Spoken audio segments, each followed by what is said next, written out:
साथियों, जय हिंद साथियों। अपना ऑनलाइन क्लास में हम करंट अफेयर लेकर के उपस्थित हैं। आज का करंट अफेयर है आर्थिक परिदृश्य करंट नोट्स। 5 पृष्ठों का है ये। अब इसमें हम कहाँ तक चलते हैं इसको हम देखेंगे। वीडियो ज़्यादा लंबी होगी तो हो सकता है कि बीच में रोकना ही पड़ जाए। यहाँ पे देखेंगे हम लोग FICCI द्वारा प्रस्तुत इकोनॉमिक आउटलुक सर्वे में वित्तीय वर्ष 2023-24 के लिए भारत की अनुमानित आर्थिक वृद्धि दर कितनी है? तो अक्टूबर 2023 में 6.3%। कृषि संबद्ध क्षेत्र में अनुमानित वृद्धि दर कितनी है? तो 2.7%। उद्योग क्षेत्र की वृद्धि दर कितनी अनुमानित है? तो 5.6%। सेवा क्षेत्र की वृद्धि दर का अनुमान कितना है? तो 7.3%। यानी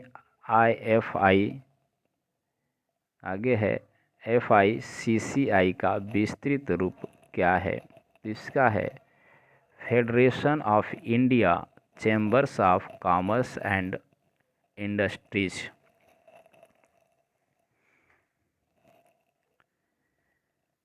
वित्तीय वर्ष 2023-24 की पहली छमाही में भारत का सबसे बड़ा व्यापारिक भागीदार कौन सा देश रहा? तो अक्टूबर 2023-24 USA। दूसरे स्थान पर कौन सा देश रहा? तो चीन रहा। योजनाओं से लेकर रोजगार तक सभी जानकारी प्रदान करने के लिए कौन सा ऐप विकसित किया जा रहा है? तो 2023 सुपर ऐप ए। इस यानी सुपर ऐप का विकास किसके द्वारा किया जा रहा है? तो गूगल और एक्सिस माई India. Global tax evasion report 2024 किसने जारी किया है? तो 23 अक्टूबर 2023 European union tax observatory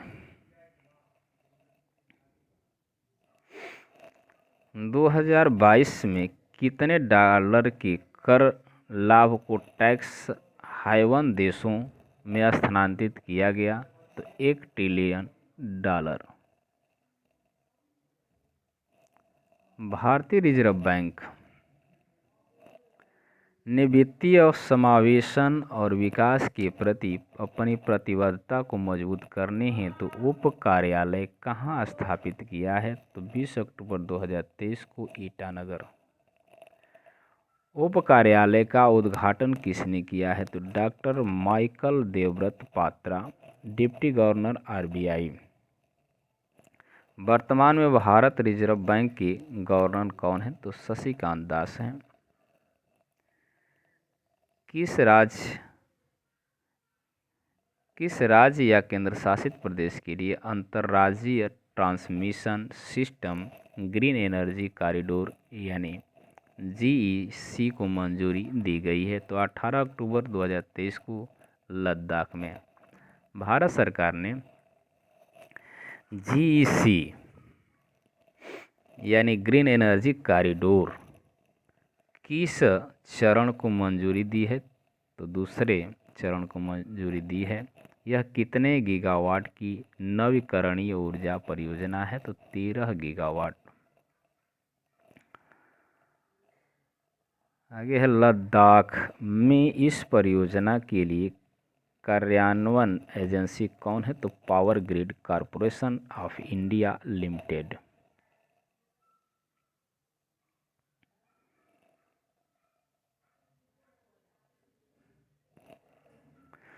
Bharat सरकार ने किस योजना के तहत पूर्वोत्तर राज्यों में पाम ऑयल की बागवानी का विस्तार करने की घोषणा की है? तो राष्ट्रीय खाद्य तेल मिशन ऑयल पाम यानी NMEOOP।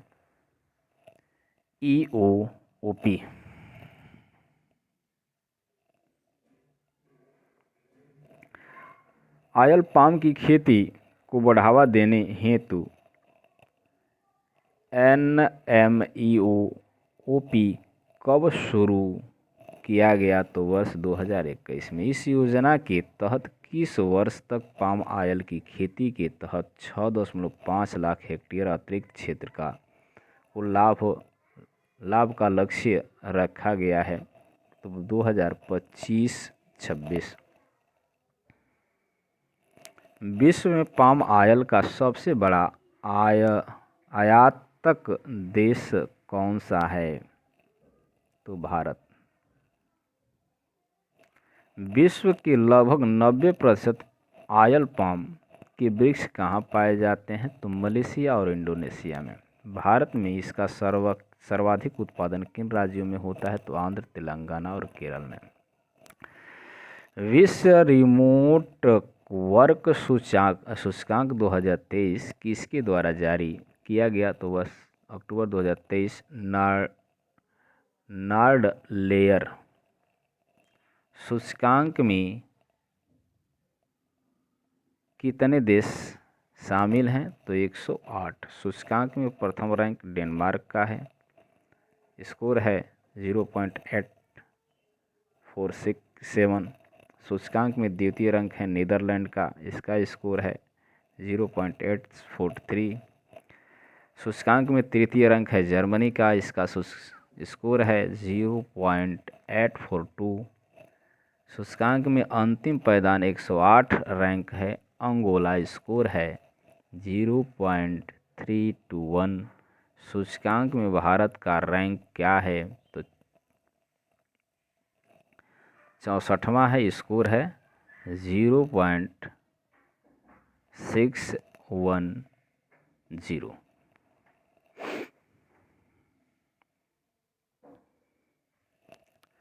अक्टूबर 2023 में किस देश ने ग्रेफाइट के निर्यात पर प्रतिबंध लगा दिया? तो चीन। विश्व का शीर्ष ग्रेफाइट उत्पादक और निर्यातक राष्ट्र कौन है? तो चीन है। ग्रेफाइट किसका अपर रूप अल्ट्रोप है? कार्बन का। ग्रेफाइट विद्युत का क्या है? तो सुचालक होता है। भारत सरकार ने किसके द्वारा स्टार लेवलिंग प्रोग्राम यानी SLP की शुरुआत की है? तो 20 अक्टूबर 2023। सोलर फोटोवोल्टिक मॉड्यूल यानी PVW। सोलर फोटोवोल्टिक मॉड्यूल को सामान्यतः किस नाम से जाना जाता है? तो सोलर पैनल के नाम से जाना जाता है। SLP को किस मंत्रालय के अधीन शुरू किया गया था? तो विद्युत मंत्रालय।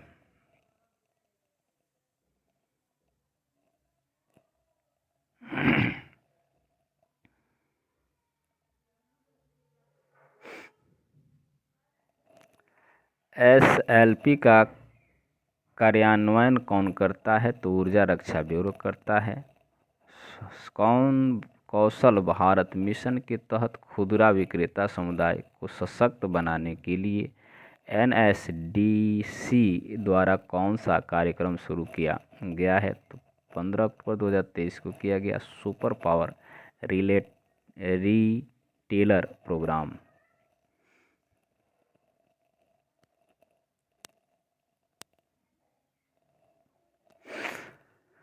NSDDC का क्या अर्थ है? तो राष्ट्रीय कौशल विकास निगम यानी नेशनल। चलिए आगे चलते हैं। NSDC ने किस निगम के साथ साझेदारी में यह कार्यक्रम शुरू किया? तो कोका कोला इंडिया। यह कार्यक्रम प्रारंभ में किन राज्यों में शुरू किया गया? तो उत्तर प्रदेश, उड़ीसा में।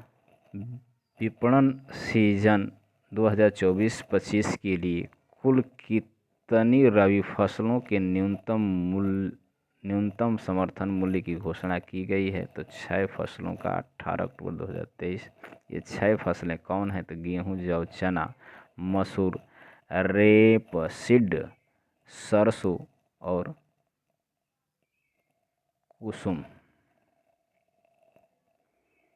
गेहूं के लिए प्रति क्विंटल न्यूनतम समर्थन मूल्य कितना रखा गया है? तो 2275 रुपये। विपणन वर्ष 2024-25 में जौ का एमएसपी कितने रुपये प्रति क्विंटल निर्धारित किया गया है? तो 1850। विपणन वर्ष 2024-25 में चना का एमएसपी कितने रुपये प्रति क्विंटल निर्धारित किया गया है? तो 5440 यानी 5440 रुपये।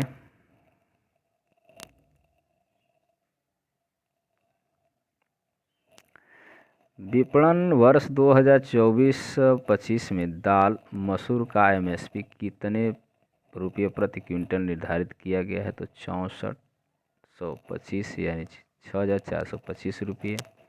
विपणन वर्ष 2024-25 में रेपसीड एवं सरसों का एमएसपी कितने रुपये प्रति क्विंटल निर्धारित किया गया है? तो 5650 रुपये। विपणन वर्ष 2024-25 में कुसुम का एमएसपी कितने रुपये प्रति क्विंटल निर्धारित किया गया? तो 5800। सर्वाधिक वृद्धि किस फसल में हुई है? तो दाल मसूर में 425 रुपये की।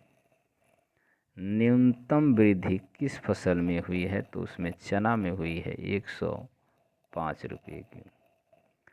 न्यूनतम समर्थन मूल्य की संस्तुति किसके द्वारा की जाती है? तो कृषि लागत और मूल्य यानी CACP। न्यूनतम समर्थन मूल्य को मंजूरी किसके द्वारा प्रदान की जाती है? तो आर्थिक मामलों की मंत्रिमंडलीय समिति CCEA। भारतीय प्रतिस्पर्धा आयोग ने IDFC को किस बैंक के साथ विलय के लिए मंजूरी प्रदान की है? तो 17 अक्टूबर 2023 IDFC फर्स्ट बैंक किस राज्य के काजू को भौगोलिक संकेत GI टैग मिला है? तो अक्टूबर 2023 गोवा। GI टैग कितने वर्षों के हेतु वैध होता है? 10 वर्षों के लिए। गोवा काजू किस देश का मूल्य पादप है? तो ब्राज़ील का है। 16वीं शताब्दी में भारत में इसे किसके द्वारा लाया गया? तो पुर्तगालियों द्वारा लाया गया।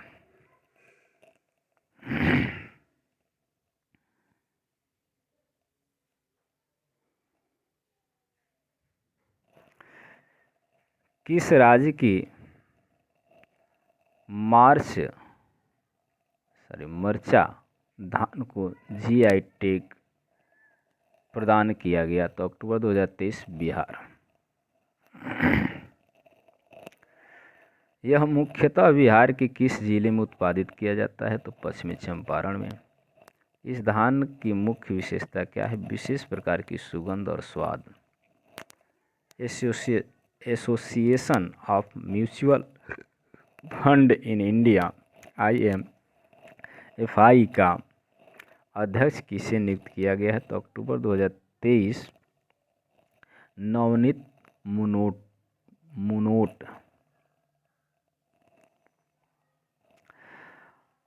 आवधिक श्रम बल वार्षिक सर्वेक्षण रिपोर्ट 2022-23 किसके द्वारा जारी किया गया? तो 9 अक्टूबर 2023 सांख्यिकी और कार्यक्रम कार्यान्वयन मंत्रालय रिपोर्ट के अनुसार देश में महिला श्रम बल भागीदारी वर्ष 2021-22 की तुलना में वर्ष 2022-23 में कितनी बढ़ी है? तो 4.2%।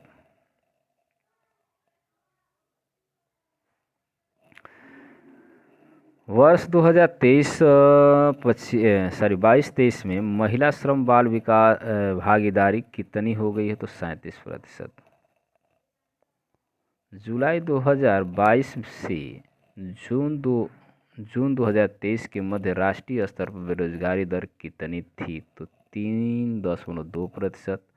वर्ष 2021-22 में बेरोजगारी दर कितनी थी? तो 4.1%। भारतीय रेल के किन सार्वजनिक उपक्रमों को नवरत्न का दर्जा प्रदान किया गया है? तो 12 अक्टूबर 2023 को किया गया। इरकॉन इंटरनेशनल लिमिटेड IRCON यानी इरकॉन और राइट्स लिमिटेड।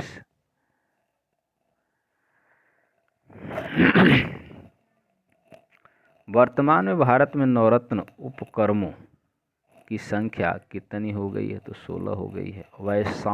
वैश्विक पेंशन सूचकांक 2023 किसने जारी किया? तो 17 अक्टूबर 2023 को मर्सर तथा CFA institute.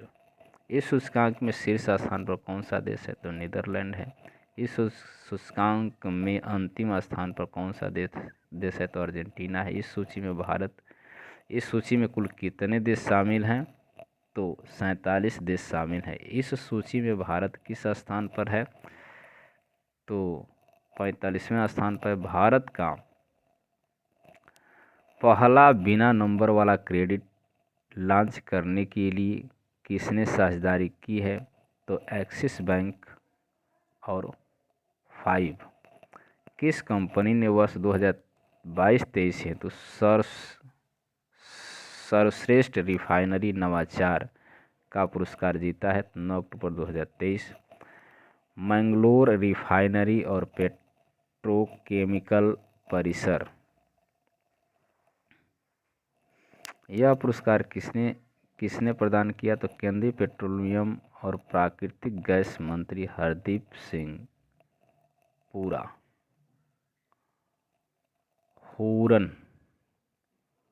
Hurun India limited 2023 किसके द्वारा जारी की गई है?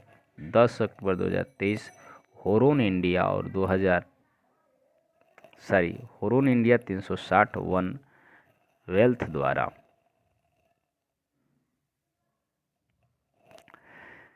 इस लिस्ट के अनुसार भारत का सबसे अमीर व्यक्ति कौन है? तो मुकेश अंबानी, रिलायंस इंडस्ट्रीज। तो आज के लिए इतना ही, क्योंकि इसके बाद 3 पृष्ठ हैं आर्थिक सर्वेक्षण पर आधारित करंट अफेयर। तो इसको अगली वीडियो में आपको अगले दिन मिलेगा। तब तक के लिए धन्यवाद। वीडियो को लाइक शेयर, चैनल को सब्सक्राइब करें।